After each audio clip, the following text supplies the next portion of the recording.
कसलाई हो शत्रु भनेर जान्नु, आफ्ना 10 इन्द्रिय शत्रु मान्नु। कसलाई खुब मित्र भनेर मान्नु, जित्या तिनै इन्द्रिय मित्र मान्नु। दरिद्र नाउँ नरमा छ कसको, विशाल तृष्णा घरमा छ जसको। कुन हो धनी सब नरले कह्याको, सन्तोषले जो छ खुसी रह्याको।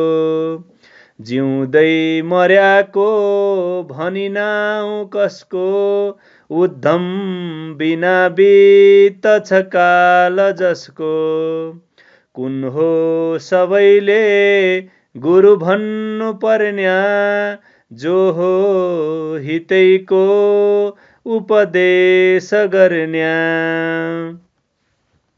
कुन हो जगतको गहना बन्याको, विद्यै छ सबको गहना बन्याको।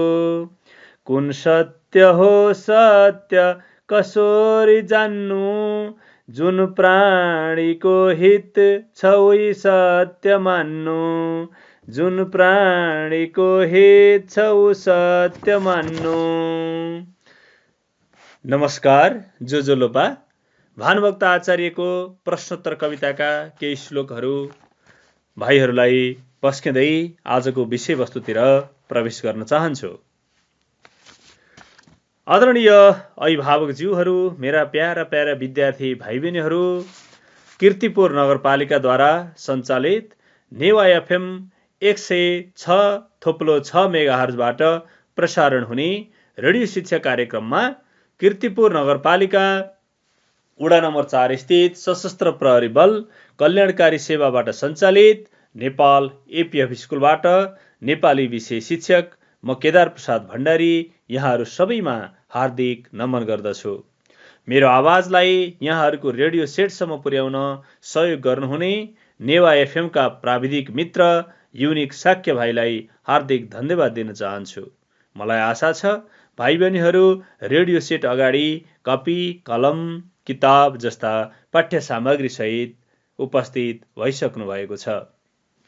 मैले भनेका पाठसँग सम्बन्धित महत्त्वपूर्ण कुराहरूलाई आफ्नै सरल भाषामा टिप्पण पनि गर्दै जानुहोला है। म आदरणीय अभिभावकज्यूहरूलाई आफ्ना अन्य व्यस्ततालाई केही समय थाती राखी आफ्ना नानी बाबुहरूको सिकाइ सहजीकरणमा सहयोग गरिदिनु हुन विनम्र अनुरोध गर्दछु। भाइ बहिनीहरू, हामी सबैलाई थाहा छ कोरोना भाइरस कोभिड-19 को महामारीको चपेटामा विश्व नै आक्रान्त बनेको छ।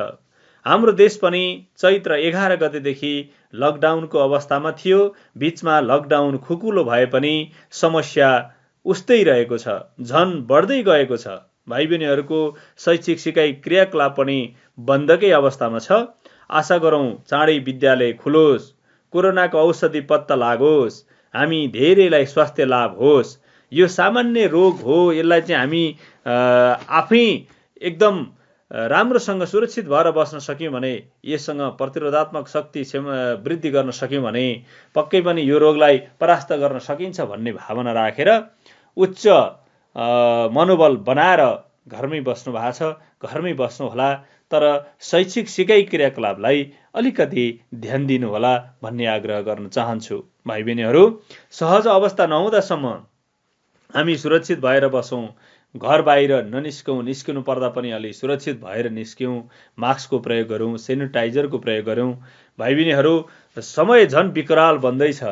समय झन राम्रो होला भन्दै गर्दा नराम्रो बन्दैछ। हामी सुरक्षित बनौँ, अनलाइन कक्षा पढौँ, रेडियो सुनौँ, रेडियोबाट प्रसारण भएका कक्षाहरू सुनौँ, टेलिभिजनबाट प्रसारण भएका कक्षाहरूमा भाग लिउँ, सहभागी बनौँ, राम्ररी पढौँ, धेरै ध्यान दिएर पढौँ, किनभने हाम्रो यो शैक्षिक सत्र यस्तै गरी अगाडि बढ्ने सम्भावना देखिँदै गएको छ। भाइ बहिनीहरू, त्यसकारणले कीर्तिपुर नगरपालिकाले पनि रेडियो शिक्षा मार्फत भाइ बहिनीहरूलाई रेडियो सामग्री, कार्यक्रमहरू, विषयवस्तुसँग सम्बन्धित कुराहरू प्रसारण गरिरहेको छ। भाइ बहिनीहरूले पनि यो शुभ मौकालाई नगुमाउनुहोला, ध्यान दिनुहोला, नजानेका कुराहरू टिपोट गर्नुहोला, धेरै सिक्नुहोला, ज्ञानी हुनुहोला, मातापिताको आज्ञाको पालना गर्नुहोला। मातापिता भनेका देखिने ईश्वर हुन्, उनीहरूलाई सदा सर्वदा सम्मान गर्नुहोला भन्ने आग्रह गर्दै आजको हामी विषयवस्तुतिर प्रवेश गर्न चाहन्छौँ। भाइ बहिनीहरू, हामी आज वाद विवाद पढ्न गइरहेका छौँ। वाद विवाद भनेको के हो? स्थानीयकरण भन्दा विश्वव्यापीकरण बेस, स्थानीयकरण भन्दा विश्वव्यापीकरण बेस भन्ने शीर्षकको वाद विवाद पढ्न गइरहेका छौँ। त्योभन्दा अगाडि मैले भाइ बहिनीहरूलाई वाद विवाद के हो भन्ने कुराको बारेमा जानकारी गराउँछु। वाद विवादको परिचय, वाद विवाद कसरी लेख्न सकिन्छ भन्ने कुराको बारेमा जानकारी गराएर यो वाद विवादको बारेमा यसका पक्ष र विपक्षको सन्दर्भका कुराहरूको बारेमा म यहाँहरू समक्ष जानकारी गराउनेछु। भाइ बहिनीहरू, वाद विवाद बोल्ने कलाको विकास गर्नु प्रमुख कर्तव्य हो, दायित्व हो। हामीले बोल्न सिक्नुपर्छ अहिलेदेखि। अब यो कसरी, यो वाद विवाद भनेको के हो यसको बारेमा यसलाई इङ्ग्लिसमा डेबिट भन्दछौँ। त्यस कारणले डिबेट भन्ने गर्दछौँ। डिबेट कम्पिटिसन भन्छौँ हामी इङ्ग्लिसमा। डिबेट भनेको वाद विवाद, नेपालीमा वाद विवाद हुन्छ डिबेट। यसको परिचय, कुनै पनि विषयमा पक्ष र विपक्षका आधारमा तर्कपूर्ण ढङ्गले गरिने बहस, खण्डन, मण्डन, तर्क वितर्कहरूलाई वाद विवाद भनिन्छ। वाद विवाद एक प्रकारको बहस हो। यसमा द्वन्द्व हुन्छ। विषयवस्तुको खण्डन र मण्डन नै यसको प्राण हो। यसमा पक्ष विषयवस्तुको समर्थन गर्ने र विपक्ष विषयवस्तुको विरोध गर्ने दुई धार हुन्छन्। वाद विवादमा विपक्षले बोलेका कुराहरूलाई तर्कका आधारमा खण्डन गरी आफ्नो विषयको पक्षमा बोलिन्छ। यसमा जति बढी तर्क दिएर विपक्षका कुराहरूको खण्डन गरी आफ्ना विचारहरूलाई स्थापना गर्न सक्यो त्यति नै राम्रो प्रस्तुति हुन्छ। भाइ बहिनीहरू, अब यो लेखन प्रक्रिया कस्तो हुन्छ त? वाद विवाद लेखन प्रक्रियाको बारेमा म यहाँहरूलाई जानकारी गराउँछु। आफूले बोल्ने र लेख्ने शीर्षकको विषयवस्तुलाई मनन गरी बुँदा निर्धारण गर्ने, उपस्थित व्यक्ति, सभापति, निर्णायक मण्डल, गुरुवर्ग, श्रोतागणको सम्बोधनबाट लेखन प्रारम्भ गर्ने, बुँदाका आधारमा खेस्रा लेखन तयार गर्ने। वाद विवादको खास बोलिने समय 5 मिनटको हुने भएकाले यसको सङ्गठन स्वरूपमा सानो नै हुनुपर्छ। खेस्रा लेखनलाई परिमार्जन गरी अन्तिम स्वरूप प्रदान गर्ने र नडराइकन निर्धक्कसँग आफ्नो प्रस्तुतिकरणलाई अगाडि बढाउने। त्यसकारणले भाइ बहिनीहरू, यसरी अगाडि बढ्न सकियो भने हाम्रो वाद विवाद बढी भन्दा बढी सान्दर्भिक हुन्छ। भाइ बहिनीहरू, त्यसकारणले भाइ बहिनीहरू, अब वाद विवादमा पक्ष र विपक्ष, अब आज हामीले पढ्ने वाद विवादको शीर्षक छ स्थानीयकरण भन्दा विश्वव्यापीकरण बेस। यसमा विश्वव्यापीकरण पक्ष हुन्छ, जुन अगाडि आउँछ त्यो विपक्ष हुन्छ। यो कुरालाई बुझ्नु होला। मैले आग्रह गरेँ स्थानीयकरण भन्दा विश्वव्यापीकरण बेस आजको हामीले पढ्ने वाद विवादको शीर्षक रहेको छ। भाइ बहिनीहरू, वास्तवमा स्थानीयकरण भनेको के हो, विश्वव्यापीकरण भनेको के हो, यसको पक्ष र विपक्षका कुराहरू गर्नुभन्दा यसलाई चाहिँ हामीले कसरी मूल्याङ्कन गर्न सकिन्छ भन्ने कुराको बारेमा हामी जानकारी दिन चाहन्छु। भाइ बहिनीहरूले ध्यान दिएर यसलाई चाहिँ सुन्ने, मनन गर्ने काम गर्नुहुनेछ भन्ने मलाई लागेको छ। भाइ बहिनीहरू, रेडियो सेट छोडेर कतै पनि नजानुहोला, ध्यान दिएर सुन्नुहोला।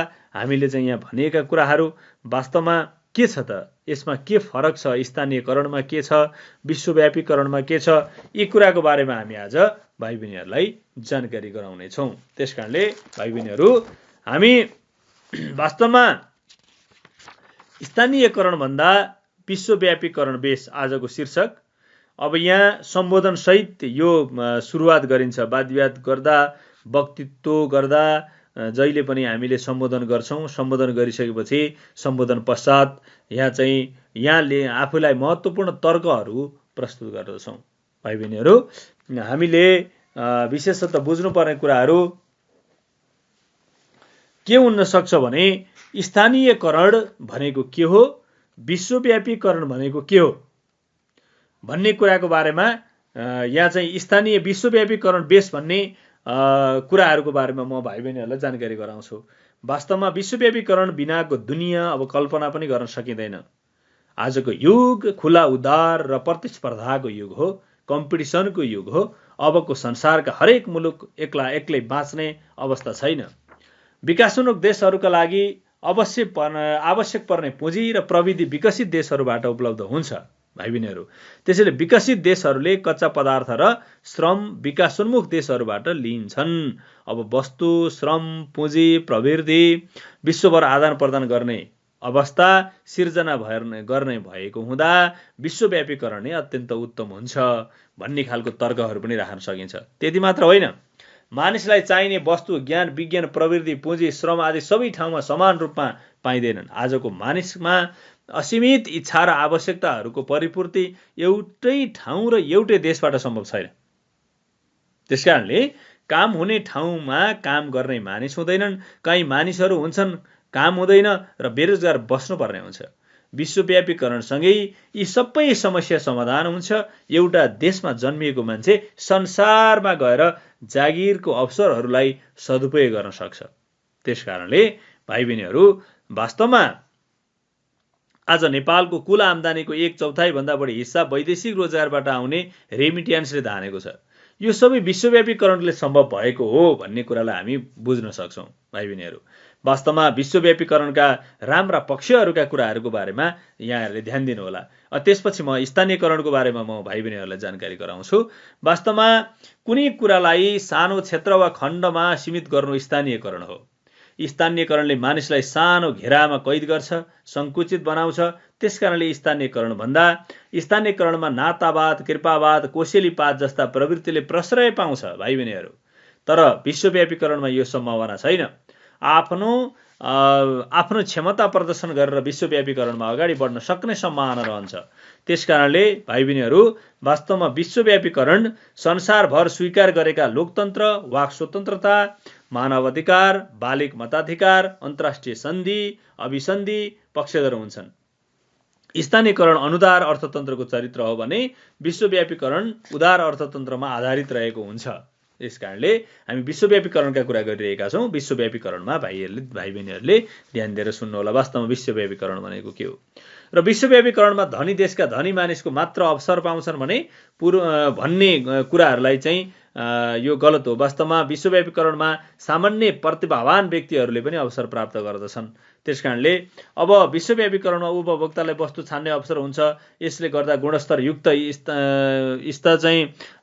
गुणस्तर, स्वास्थ्यवर्धक र सकेसम्म सस्तो वस्तुको माग बढ्छ। यसबाट एकाधिकार बजार निरुत्साहित हुन्छ र कसले सस्तो, राम्रो र गुणस्तरीय वस्तु उत्पादन गर्ने हो भन्ने प्रतिस्पर्धा हुन्छ। विश्वव्यापीकरणमा स्थानीय मौलिक कुराहरू विस्थापित हुन्छन् भन्ने कुरामा म सहमत छैन भनेर पनि यहाँ वक्ताहरूले राखेका छन्। वास्तवमा विश्वव्यापीकरणसँगै विकासोन्मुख देशका लागि कर्ताहरू भित्रिन्छन् र नयाँ ठुला उद्योगहरू, धन्दाहरू निर्माण हुन्छन्। उद्योग धन्दाहरू यसले रोजगारीका अवसरहरू सिर्जना गर्छ र यो नै अत्यन्त उपयुक्त छ। विकसित देशहरूमा कच्चा पदार्थ अप्राप्य जस्तो भइसकेको अवस्थामा अबका उद्योगहरूको स्थापना विकासोन्मुख देशहरूमै हुने हो। यसैले विश्वव्यापीकरण विकासोन्मुख र अल्प विकसित देशहरूका लागि अझ बढी लाभदायक हुन्छ भन्ने कुरालाई चाहिँ यहाँ धेरै ढङ्गबाट प्रस्तुतिकरण गरिएको छ। वास्तवमा विश्वव्यापीकरणमा मानिसका सिर्जनाहरू, आविष्कारहरू, उत्पादनहरू संसारभर पुर्याउन सकिन्छ। कवि, साहित्यकार, कलाकार, गायक, शिक्षक, अभिनेता, खेलाडी जस्ता प्रतिभाहरू एउटा सानो दायरामा सीमित नभएर संसारभरिका साझा बन्न सक्छन्। यसबाट मानिसहरूको सम्बन्ध विस्तार हुन सक्छ। वस्तु, प्रविधि र ज्ञान, विज्ञान, आविष्कार, पुँजीको आदान प्रदानसँगै संसारका मानिसहरूको बीचको चेतना स्तर, आर्थिक स्तर, जीवनशैली आदिमा रहेको अन्तर र विभेद कम हुन जान्छ। यसले मानवका बीचमा रहेको असमानता, असमझदारी र एकले अर्कालाई हेर्ने नकारात्मक दृष्टिकोणमा परिवर्तन हुन्छ। संसारमा शान्ति, सुख र समृद्धिको बाटो फराकिलो बन्छ। यिनी कारणहरूले स्थानीयकरणभन्दा विश्वव्यापीकरण नै अत्यन्त उपयुक्त हुन्छ भन्ने कुराको तर्कहरू प्रस्तुत गर्न सकिन्छ भाइ बहिनीहरू। अब यसरी विश्वव्यापीकरणलाई हामीले यसरी उदाहरण दियौँ भने स्थानीयकरणको पनि आफ्नै महत्त्व छ, आफ्नै मूल्य छ, आफ्नै त्यसलाई चाहिँ अगाडि बढाउन सक्ने माध्यमहरू छन् भन्ने कुराको बारेमा चाहिँ अब हामी जानकारी गराउँछौँ। विद्यार्थी भाइ बहिनीहरू, तपाईँहरू ध्यान दिएर सुन्नुहोला। वास्तवमा स्थानीयकरणमा के छ त? अब स्थानीयकरणमा स्थानीय भाषा, क्षेत्र, जाति, प्रविधि, सिप, विचारको संरक्षण, सम्वर्धन र विकासको कुरा गर्छ। कुनै पनि भाषा, संस्कृति, जाति सम्पूर्ण मानव जातिका सम्पत्ति हुन्। यी हाम्रा पुर्खाका आविष्कार हुन्।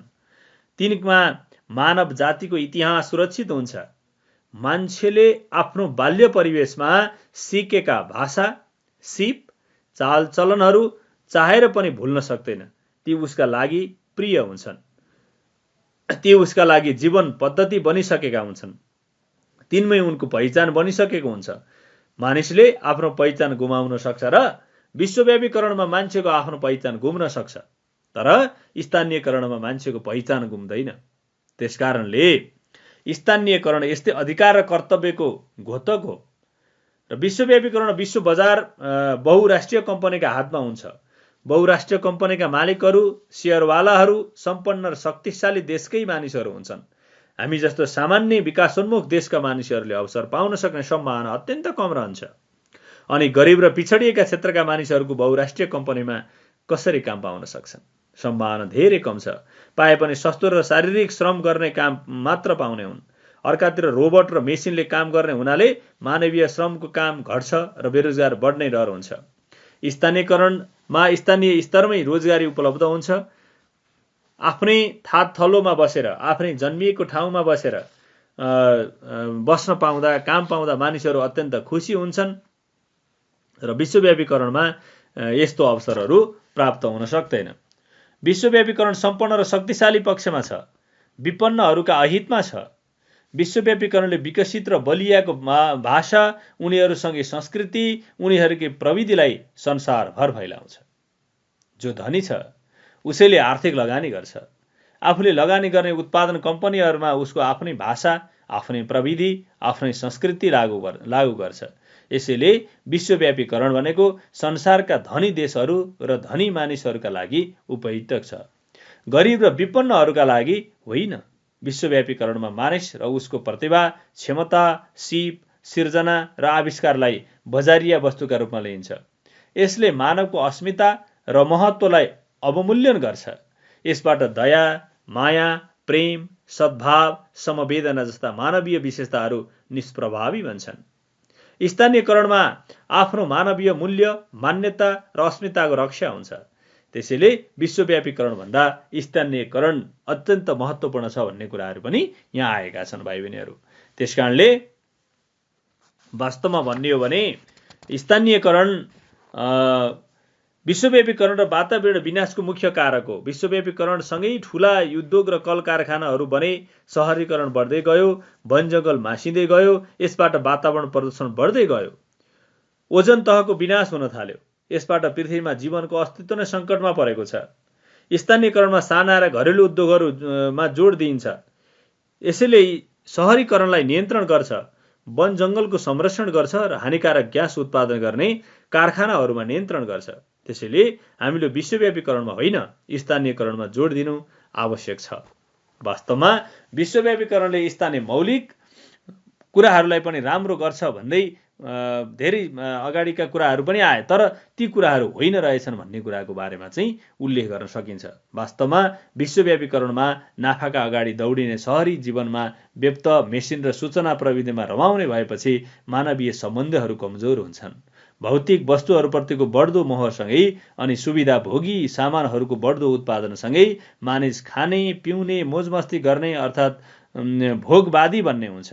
नैतिक मूल्य ह्रास आउँछ। बेरोजगारी बढेपछि चोरी, डकैती, हत्या, हिंसा, अराजकता बढ्छ।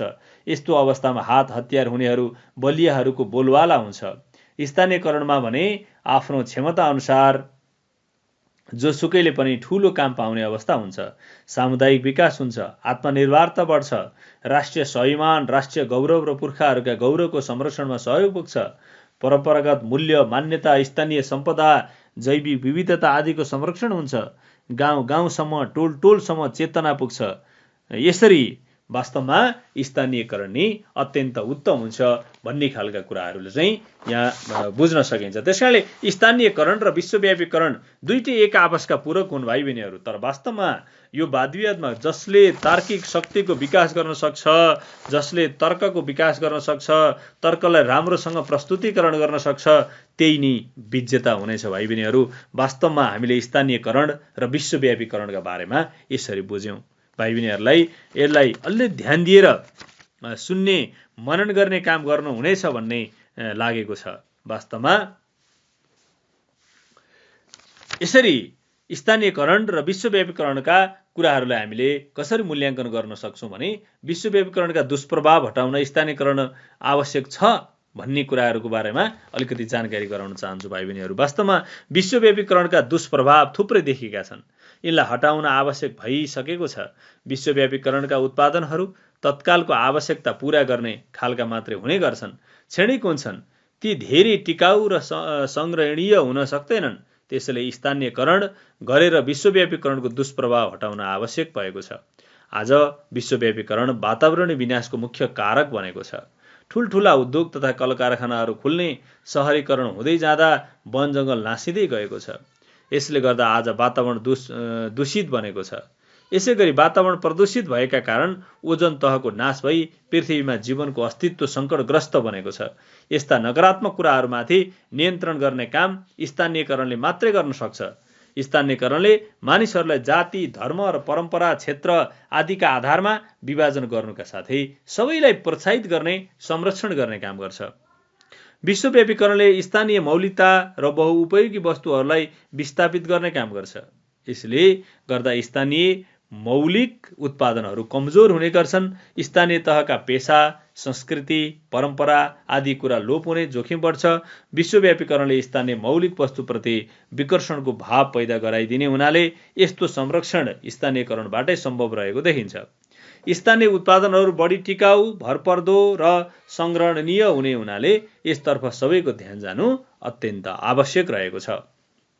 भाइ बहिनीहरू, यसरी विश्वव्यापीकरणले स्थानीय भाषा, क्षेत्र, जाति, प्रविधि, विचार आदिको संरक्षण र सम्वर्धन गर्नुको सट्टा तिनको विस्थापन गर्छ। पुर्खाले आविष्कार गरेका मान्यताहरू विस्थापित हुने गर्छन्। त्यसकारणले विश्वको अर्थतन्त्रलाई एकलौटी बनाउने काम विश्वव्यापीकरणले गर्छ। यसले स्थानीय अर्थतन्त्रलाई ध्वस्त पारी परनिर्भर बनाइदिन्छ, जसले गर्दा अनेकौं समस्याहरू सिर्जना हुन्छन्। यसको संरक्षण पनि स्थानीयकरणबाट मात्र सम्भव छ। विश्वव्यापीकरणमा रोजगारी सहजै पाइने भनिए पनि भाषा, वातावरण आदिका कारणले त्यो त्यति सुलभ छैन। त्यसमा देखिने समस्याको निराकरण गर्दै स्थानीयकरणले रोजगारीको सिर्जना गरी मानिसको जीवनलाई सहज बनाउन सक्छ। यसरी विश्वव्यापीकरणका थुप्रै दुष्प्रभावहरू हटाउन स्थानीयकरण आवश्यक रहेको स्पष्ट हुन्छ। त्यसकारणले विश्वव्यापीकरणभन्दा स्थानीयकरण अत्यन्त महत्त्वपूर्ण छ। दुईटैको आफ्नो ठाउँमा महत्त्व अत्यन्त रहेको छ भन्ने कुराको बारेमा आज हामीले जानकारी प्राप्त गर्यौं। भाइ बहिनीहरू, वास्तवमा भन्ने हो भने विश्वव्यापीकरण, स्थानीयकरण यसरी हामीले पढिरहँदाखेरि विश्वव्यापीकरण र स्थानीयकरणको महत्त्व, यसको प्रभावका बारेमा पढिरहँदा दुईटै एक आपसका पूरक हुन् भन्ने कुरालाई हामीले कहिले पनि भुल्नु र बिर्सनु हुँदैन। भाइ बहिनीहरू, हामीले के बुझ्नुपर्छ भने वास्तवमा स्थानीयकरणको पनि आफ्नै ठाउँमा महत्त्व छ, आफ्नै ठाउँमा त्यसको राम्रो पक्षहरू छन्, आफ्नै ठाउँमा त्यसका चाहिँ सकारात्मक कुराहरू छन् भन्ने कुरा बुझ्नुपर्छ। तर विश्वव्यापीकरण र स्थानीयकरणलाई चाहिँ हामीले एकदम एउटै ढङ्गबाट अगाडि बढाउन सक्नुपर्छ।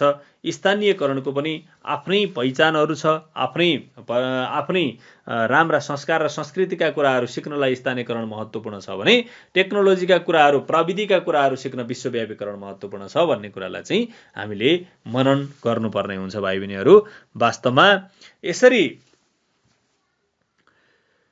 हामीले के बुझ्नुपर्छ भने स्थानीयकरण र विश्वव्यापीकरणका एक आपसका पूरक हुन् भन्ने कुरा हामीले यसरी बुझ्दै अगाडि भनिएका कुराहरूलाई अत्यन्त मनन गर्नुहोला। भाइ बहिनीहरू, यसलाई बुझ्ने प्रयास गर्नुहुन धेरै धेरै अनुरोध गर्दै आजको समय सकिन लागेको जानकारी प्राप्त भएको हुँदा विद्यार्थी भाइ बहिनीहरू रेडियो शिक्षा कार्यक्रमलाई सुन्न नभुल्नुहोला।